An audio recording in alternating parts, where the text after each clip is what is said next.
Hello kids, how are you? Hope you all are doing well. Today we are going to read a new storybook, Ali Baba and 40 Thieves. For more stories, please do like, share, subscribe my channel. Okay, let's first recognize story characters, that is Ali Baba, Qasim's wife, Donkey, Jungle, Well, Thief, Firewood, Night, Tree, Measuring jar, sack, thieves, Ali Baba's wife, Mustafa, Margina, Ali Baba's son, chief, gold coins, and jar. Let's move on reading. Ali Baba and 40 Thieves. Many years ago in Persia lived two brothers, Ali Baba and Qasim. Ali Baba was poor woodcutter and his wife was poor woman. Qasim married a rich woman and lived in a big house. Qasim was selfish. He never helped his brother. Every morning, Ali Baba went to the jungle with his 3 donkeys to cut the firewood. He gathered the firewood and sold it in the town bazaar. In this way, he earned his living.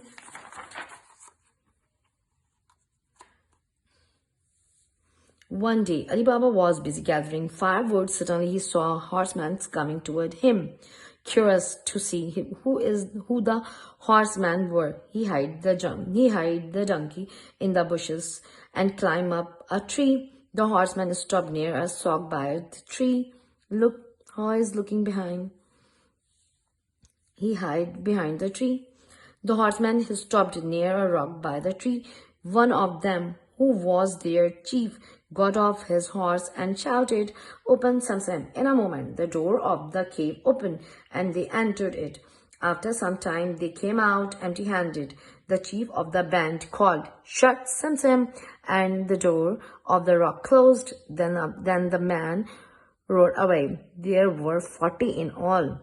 Oh my God, 40 thieves, and there is a chief. Ali Baba climbed down from the tree. He stood near the rock and cried, "Open, Samsam." The door of the cave opened and Ali Baba walked in. The cave was full of gold coins, diamonds, rubies, and ornaments. He knew the men were thieves. He quickly filled the gold coins in his sack and put it upon his donkey. He covered the sacks with dry sticks and came out. "Shut, Samsam," he called out. Ali Baba brought the donkeys home. He told his wife about his adventure. He said to her, "Go to Qasim's house and borrow his measuring jar. I want to weigh the gold coins." Qasim's wife gave her the measuring jar, but she stuck a piece of wax in the bottom of the jar. She wanted to know what Ali Baba had to measuring since he was so poor.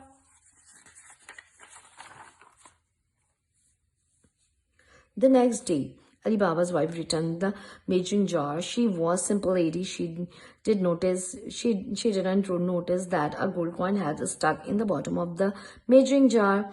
Qasim's wife saw the gold coins. He became mad with angry. When Qasim came home, she said jealously, "Your brother is rich. See this gold coin." Qasim was a greedy man. He went to Ali Baba's and said, "I know you are rich now. Where did you find these gold coins? Tell him." "Tell me," Ali Baba saying that his secret had been found out. Explained everything about the cave. The next day, Qasim took 10 donkey and went to the rock. He shouted, "Open, Samsam." He entered the cave and closed it behind him. As the soft changing, he cried his crazy joy. Wow, so much wealth over here.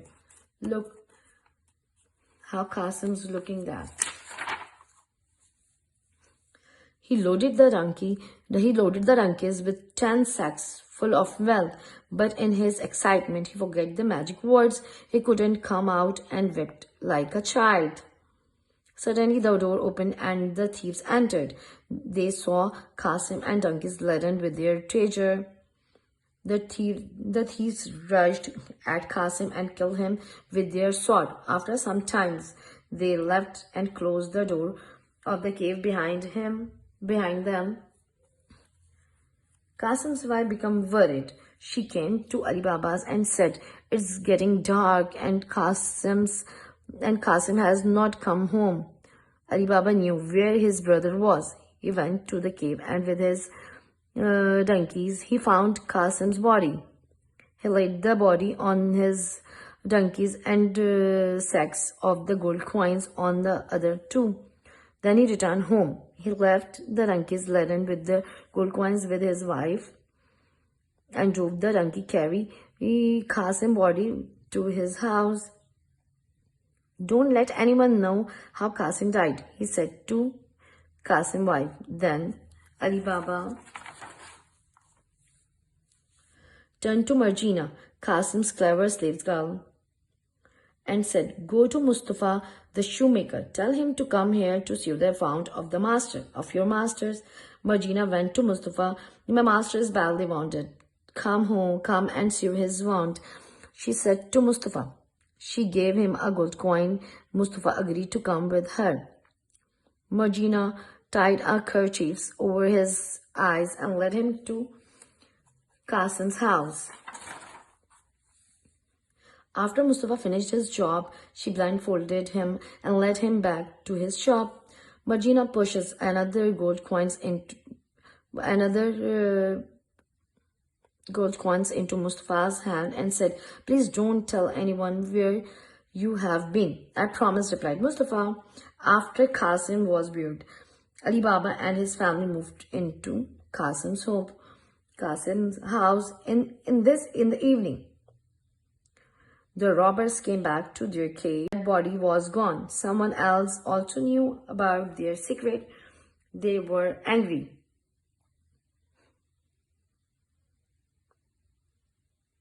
The chief ordered, "One of you should go to the town, find out who had died today." The next day, the thief searched the street of the town for clues. By chance, the thief came to Mustafa's shop. "Can you sew a dead body?" he asked. Mustafa said, "Yes, I sewed a body. Just yesterday, a woman came to my shop. She gave me a gold coin and took me to house, but I couldn't see the way to the house. I was blindfolded." The thief gave him 2 gold coins. "I will tie a kerchief over your eyes, and you can lead me to the house." Mustafa took him to Qasim's house. The thieves marked a cross on the door. Then he went back to give the good news to his chief.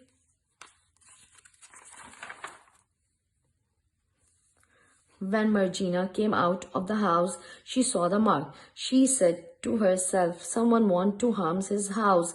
She put similar marks on the another doors nearby. At midnight, when the thieves came, they found the door of all the houses on the street marked. The chief was angry and hit the thief.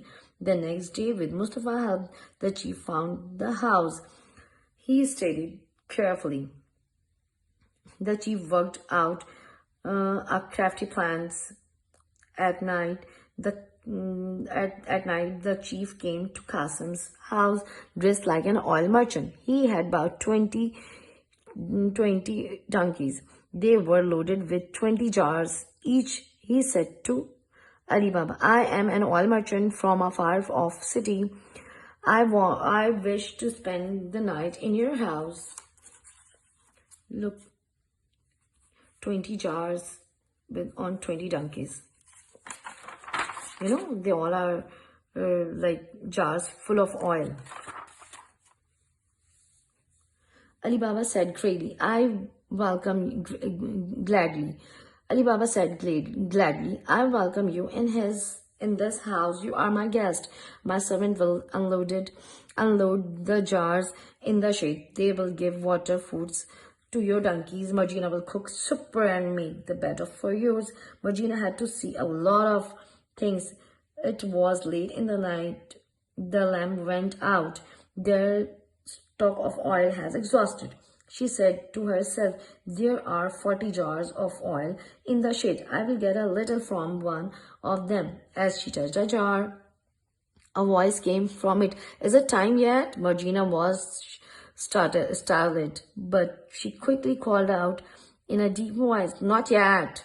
Then she searched all the jars one by one. From each of them came same question, but she heard no voice. When she touched the last, she said to herself, each jar has a thief inside. Only one has oil in it. My master's life is in danger. I must do something at once. She poured oil from the last jar into the big pot. She lighted a fire under it. She poured a pan of boiling oil into jars one by one, and that was the end of 39 thieves. At midnight, the chief went to the shed. He touched the jar but got no answer. He examined the jars. All the thieves were dead. The chiefs ran away from the house. Margina, who was keeping a watch on him, was glad she had saved her master families. Look, Margina, what is she doing? She's taking oil from one jar. After a few months, the chief set up a shop in the bazaar. The shop was opposite that of Ali Baba's son. The chief called himself Khwaja Hassan. Soon he and Ali Baba's son became close friends. One day, Ali Baba invited Khwaja Hassan to supper. The chief said, I eat food with no salt in it. Then food will be cooked with no salt, replied Ali Baba. Margina was instructed to cook food with no salt for the guest. Margina said to herself, he does not take salt. This is strange. Who is he? She took a peep from behind the curtain and exclaimed, oh, I know him now. He is that oil merchant. He has a danger inside his cloak. Margina made a plan to finish the oil merchant. She set the meal. Then she asked Ali Baba, Master, may I entertain your guest while you have your dinner? Of course, replied Ali Baba. Margina put on a dancer dress and performed several dances. Then she drew a jeweled dagger and moved around the room. As a part of her dance movement, she suddenly came closer to Khwaja Hassan and plugged the dagger into his heart. He fell dead. What have you done? Cried Ali Baba. You have killed the guest. She said, look at his face carefully. He is the oil merchant who came with his man concealed in oil jars. He had a dagger hidden inside the cloak. Ali Baba recognized the dead man. He was the chief of the thief. Oh, Margina, you have saved our lives. I am happy with you and set you free. You will be married, my son, exclaimed. Now, Ali Baba had all the treasure of the thief. The end. Hope you enjoy the story. For more stories, once again, please do like, share, subscribe my channel. Thank you.